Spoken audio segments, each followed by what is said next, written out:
Basi abantu banje be Rwanda mlembe kandi mumefurahi.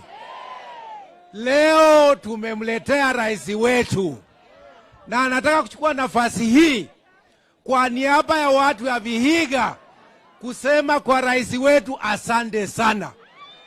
Hii ndio wakati wa kwanza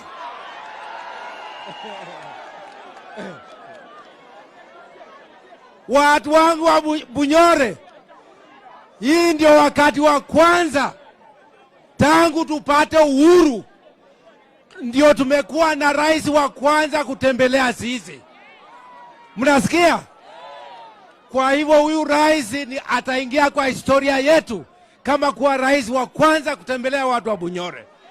Yangu ni kusema shukurani, shukurani, shukurani. Huyu mjumbe wenu mnasema afanye kazi na mimi ama aende maandamano? Afanye kazi na mimi? Awachane na maandamano? Hebu ni wale wanasema Mungu afanye kazi na mimi awaje maandamano. Sasa mheshimiwa, umesikia? Hiyo ni amri ya raia ama nini? Si nyinyi ndio mmemwajiri huyu jamaa? Si nyinyi ndio kumpatia direction? So otherwise ile maneno mheshimiwa amesema tutayashughulikia kwa sababu ni ya muhimu na ni kwa sababu ni ya maana kwa watu wa hapa Luanda. Kwa hivyo tuko hapa na mama wetu wa county, jamani mpigeni makofi. Mama Adagala, tuko hapa na mwenesi Janet, Jacqueline, tuko hapa na mtu yangu anaitwa Atingo. Mbona mnamuonea huyu Atingo? Sawa sawa, ni mtu yangu huyu.